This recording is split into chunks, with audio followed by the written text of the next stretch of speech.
Hey everybody, today I'm reading the foreword and introduction to Karl Marx and Friedrich Engels, an introduction to their lives and work by David Riazanov.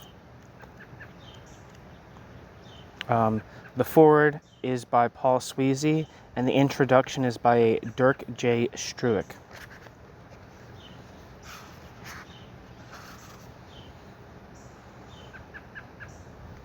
Actually, before I do that though, I am going to read the table of contents of the book. The contents. Foreword by Paul M. Sweezy. Introduction by Dirk J. Struick. Chapter 1. The Industrial Revolution in England. The Great French Revolution and its influence upon Germany. Chapter 2. The Early Revolutionary Movement in Germany. The Rhine Province. The Youth of Marx and Engels. The Early Writings of Engels. Marx is editor of the Rheinische Zeitung. Chapter 3. The relation between scientific socialism and philosophy. Materialism, Kant, Fichte, Hegel, Feuerbach, dialectical materialism, the historic mission of the proletariat. Chapter 4, the history of the Communist League, Marx as an organizer, the struggle with Weitling, the formation of the Communist League, the Communist Manifesto, the controversy with Proudhon. Chapter 5, the German Revolution of 1848, Marx and Engels in the Rhine Province, the founding of the Neue Rheinische Zeitung, Gottschalk and Willich, the Cologne Workingmen's Union, the policies and tactics of the Neue Rheinische Zeitung. This is Stefan Born. What that means.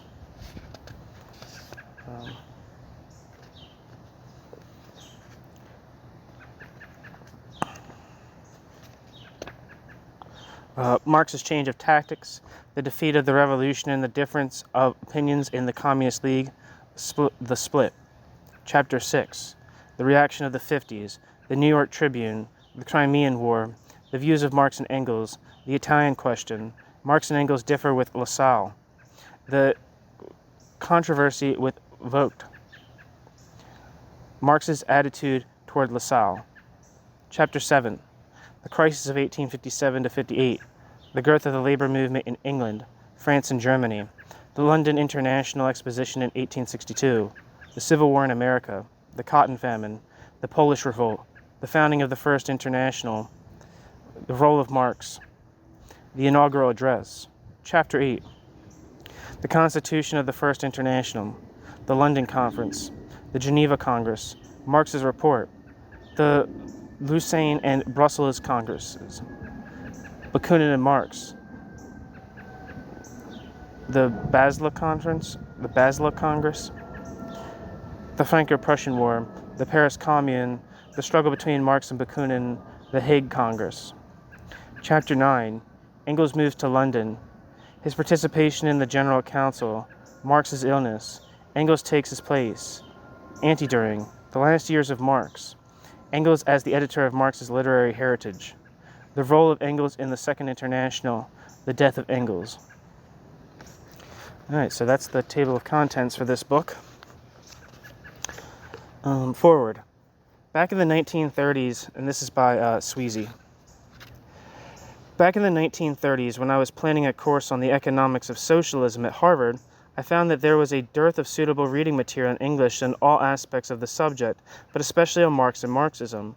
In combing the relevant shelves of the university library, I came upon a considerable number of titles which were new to me.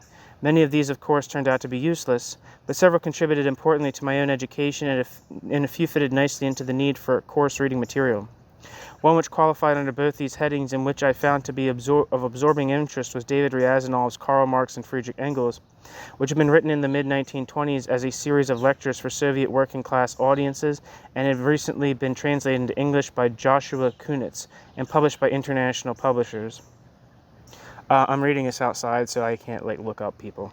I assigned the book in its entirety as an introduction to Marxism as long as I gave the course.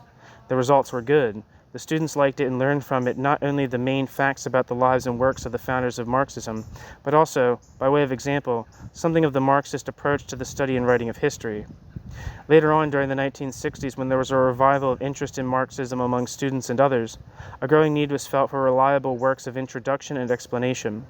Given my own past experience, I naturally responded to requests for assistance from students and teachers by recommending, among other works, Riazanov's Karl Marx and Friedrich Engels. But by that time the book had long been out of print and could usually be found only in the larger libraries, some of which, as has a way of happening with useful books, had lost their copies in the intervening years.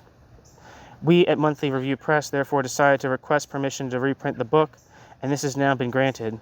I hope the students and teachers in the 1970s will share my enthusiasm for a work which exemplifies in an outstanding way the art of popularizing without falsifying or vulgarizing. In order to enhance the usefulness of the book, we enlisted the cooperation of Dirk Struik, asking him to write a scholarly introduction clarifying the place of the book and its author in the mainstream of work on Marx and Engels and Marxism, and add notes where necessary to supplement or correct Riazanov in the light of subsequent Marx scholarship. Professor Struik, in addition to being a distinguished mathematician, is a leading authority in the field. His most recent contribution is the compilation, introduction, and annotation of what may well be the definitive edition of the Communist Manifesto. Footnote: Birth of the Communist Manifesto, with full text of the manifesto, all prefaces by Marx and Engels, early drafts by Engels and others, supplementary material, edited and annotated with an introduction by Dirk J. Struik, New York International Publishers, 1971. End footnote: Paul M. Sweezy, 1973. Introduction. David Borisovich Goldendakh was born March 10, 1870 in Odessa, Ukraine, then part of Tsarist Russia. As a youth of 15, under the influence of P.L. Lavrov, Riazanov joined the populist movement of the Narodniki, who went among the people, Narod, here the peasants, to work for the regeneration of Russia. It brought Riazanov 5 years of prison. Riazanov became acquainted with the budding social democratic movement and in 1889 and 1891 visited Russian Marxist circles abroad to acquaint himself with the various trends among the political emigrants, laying the foundation for the labor movement in Russia. The Social Democratic Party was formed in 1898. On his return from the second trip, Riazanov was arrested on the frontier, spent 15 months in prison awaiting trial, and was sentenced to 4 years of solitary confinement and hard labor. After completing his term of imprisonment, he was sent to live in Kishinev, Bessarabia, now Moldavian Soviet Socialist Republic, under police surveillance. Always drawn to the study of social questions, Riazanov got his first opportunity in 1900 when he could go abroad and devote himself to research. His first important work was a critique of the Narodnik movement, Two Truths, published in 1901. Riazanov had joined the Russian Social Democratic Party, and his sympathies were with the group that, being the minority of the Second Party Congress, 1903, became known as the Mensheviks. He stressed economic work against political, or approved of political work, but opposed the strict disciplinary line laid down by Lenin in What Is to Be Done of 1902. After the expulsion of the Mensheviks from the party in 1912, Riazanov remained in sympathy with them. In these years, Riazanov also began to contribute to Neue Zeit, the German Marxist periodical edited by Karl. In 1905, immediately after the outbreak of the revolution, Riazanov returned to Russia and engaged actively in the work of the trade unions of Leningrad, then St. Petersburg. Although arrested again in 1907, Riazanov was soon able to leave Russia.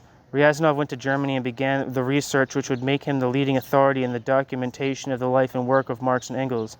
As the Germans say, Marx Forschung. To appreciate Riazanov's work, we must understand at the beginning of this century an untold number of documents pertaining to the history of Marxism, even many very important ones, were gathering dust in archives or private collections or were hidden in newspapers of bygone days. There was little understanding of the value of these documents in leading social democratic circles, not to speak of academic ones, with few exceptions. This was true of Berlin, where the archives of the Social Democratic Party, SPD, held most of the literary heritage of Marx and Engels. Riazanov was one of the few who appreciated its meaning for the understanding of the past, present, and future of the socialist movement. The first task he set himself was the study of Marx's extensive writings on English-Russian relations, especially at the time of the Crimean War, 1854 to 1856, on which he published a monograph in Neue Zeit in 1909. In the same year, Riazanov undertook a study of the First International, 1864 to 1876. Pursuing his research, Riazanov moved to London and worked in the British Museum. Here, Riazanov studied all the publications to which Marx and Engels had contributed between 1852 and 1862, especially the files of the New York Tribune, in order to extract their various contributions, often editorials or unsigned articles. These have been partly published by Marx's daughter, Eleanor, and her husband, Edward Aveling, in 1897 in The Eastern Question. In 1901, Franz Mehring had published the up to then almost unobtainable writings of Marx and Engels for the period 1841 to 1850, Aus dem literarischen Nachlass von Karl Marx und Friedrich Engels.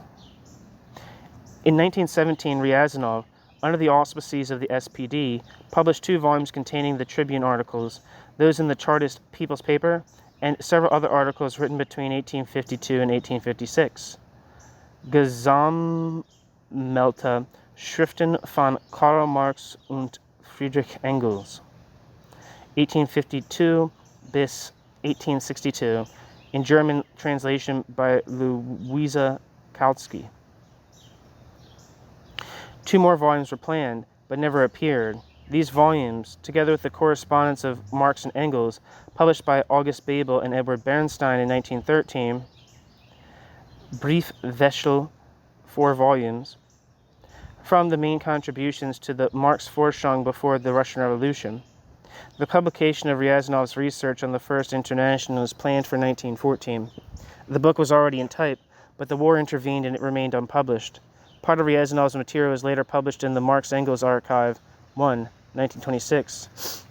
Riazanov more than once came into conflict with the opinions of Mehring on the role of such figures as Bakunin and Lassalle. Sometimes he differed from Marx and Engels, as in their accounts of the origins of the Communist League, written from memory many years after the events. The present book contains some of this criticism. After the February Revolution of 1917, Riazanov returned to Russia, where he was active in the rapidly growing workers' councils, the Soviets. In August 1917, he joined the Bolshevik Party. In March 1918, renamed the Communist Party, but did not always see eye to eye with Lenin. The October Revolution brought the Bolsheviks to power and gave Riazanov the opportunity to place his knowledge and energy at the service of the new state. In 1918, Riazanov began to organize archives. In 1919, Riazanov helped to found the Socialist, later Communist Academy, and started to build up a, quote, cabinet for the history of Marxism, end quote, inside the academy. In 1920, when the now famous Marx-Engels, since 1931, Marx-Engels-Lenin Institute was founded under the auspices of the Communist Party, Riazanov became its director. The institute, although first under the Socialist Academy, was from 1922 directly under the Soviet government. Lenin, despite his many other responsibilities, took a direct interest. Together with a number of associates, Riazanov could now devote all his energy to the collection and study of material dealing with the origins and development of the socialist movement throughout the world. Top priority was given to the preparation of the collected works of Marx and Engels, officially sanctioned in January 1924 at the 13th Congress of the Russian Communist Party and confirmed later that year at the 5th Congress of the Communist International. This is easier said than done. The Institute had to start nearly from scratch since it began with little more than a few hundred old books and exactly 8 original documents. It suffered from a lack of reliable early editions published while Marx and Engels were still alive, and moreover, the later editions by Bernstein and Kautsky were incomplete and not always reliable.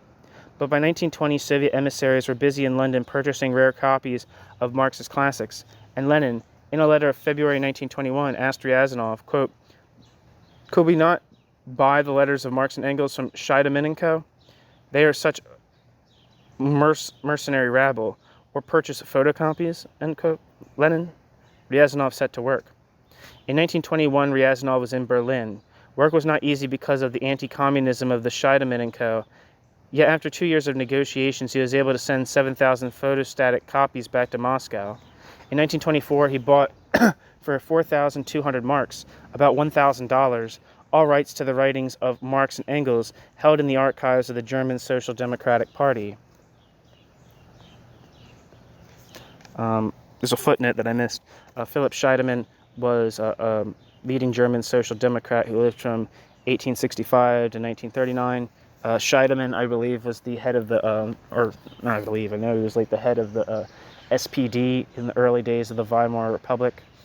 So it's usually like when people talk about like the, I believe I'd have to refresh, but like Scheidemann and Noska were like the right wing of the Social Democratic Party that like assumed like the leadership of the Weimar Republic after the Kaiser abdicated. At least that's my understanding of it.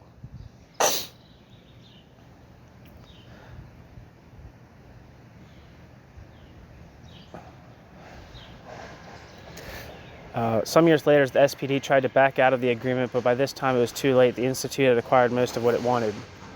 Riazanov also tapped other sources.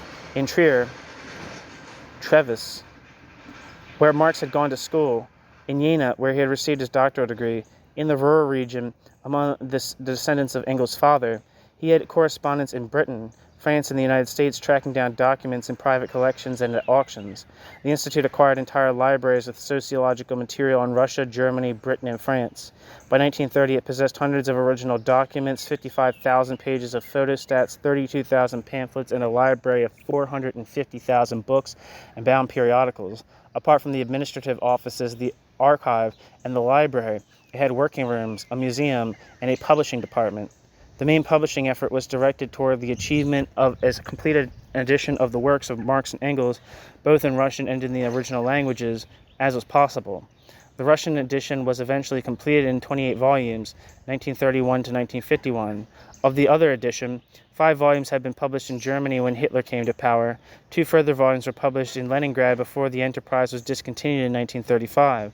The 7 volumes form the celebrated Marx-Engels Gesamtausgabe, affectionately known as MEGA. Although it went only as far as 1848, it made available for the first time such works as the German Ideology, the Economic and Philosophic Manuscripts of 1844, the complete set of articles in the Neue Rheinische Zeitung up to December 1848.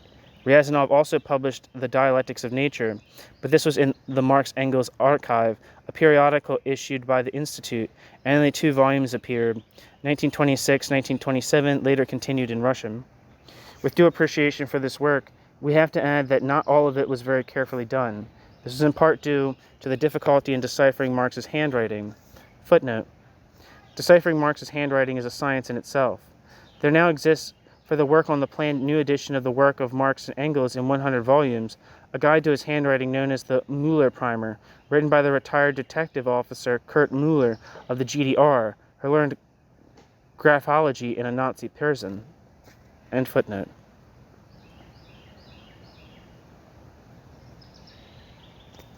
Let me repeat that last sentence. This was in part due to the difficulty in deciphering Marx's handwriting and sometimes Engels's handwriting. As a result, The Dialectics of Nature had to be republished in 1935. In addition, the Institute published many works of standard Marxian authors such as Plekhanov, Kautsky, Lafargue, and Wilhelm Liebknecht. Among Ryazanov's own writings of this period, we should mention the 2-volume Essays on the History of Marxism, 1923-1928 in Russian, and an edition of the Communist Manifesto with ample commentary. The latter exists in English translation, 1930, reprinted 1958.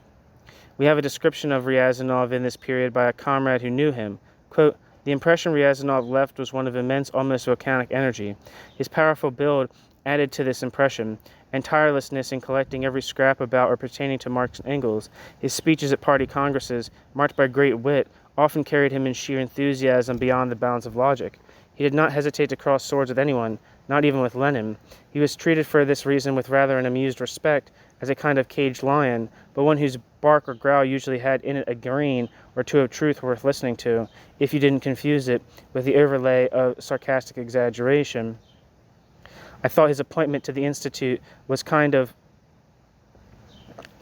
diversion of his energies into safe but extraordinarily useful channels, and for years I think that was justified." End quote.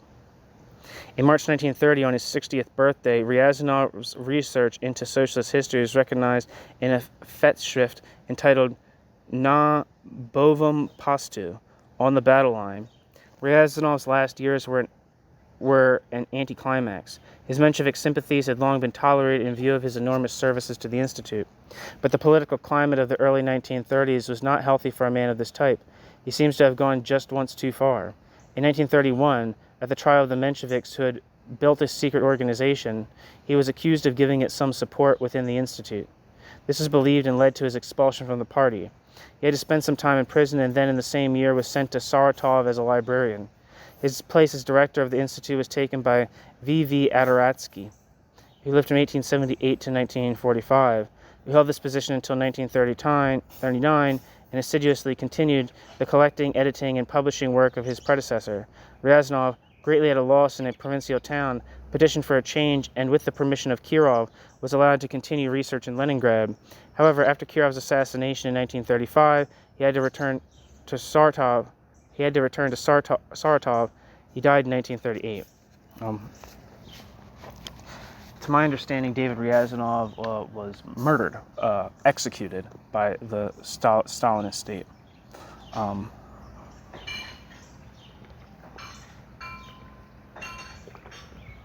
That last paragraph was horrendously was disgusting in terms of its more or less uncritical Stalinist retelling of the events of the Menshevik trial. The present volume is the result of a series of popular lectures given by Riazanov in the early years of the Socialist Academy. He gave not only an account of the development of the genius of Marx and Engels, but also a description of the time and social conditions under which they grew from youth through manhood to advancing age. At the time the lectures were published in book form, there existed only one authoritative biography of Marx by Franz Mehring, published in 1918 and translated into English in 1935, and very little had as yet been written about the life of Engels. The first volume of Gustav Mayer's biography appeared in 1920, but covered only the period until 1851. Ryazanov's book lacks the broad design of the Mehring book, but makes use of Ryazanov's own research, gives his version of certain periods in the life of Marx and Engels, and leads up to the time of Engels' death in 1895. The English translation is by Joshua Kunitz, to whom many of the original quotations that appear in the book were supplied by the Marx-Engels Institute. It was published in New York in 1927 by international publishers, with a preface by its director, Alexander Trachtenberg, which served as a basis for the present introduction. The present edition is a reproduction of the 1927 translation. The introduction has been added, as well as a set of notes commenting on places in the text that need some revision or amendment. Dirk J. Struick, 1973. That's the end of the introduction. Thank you for listening.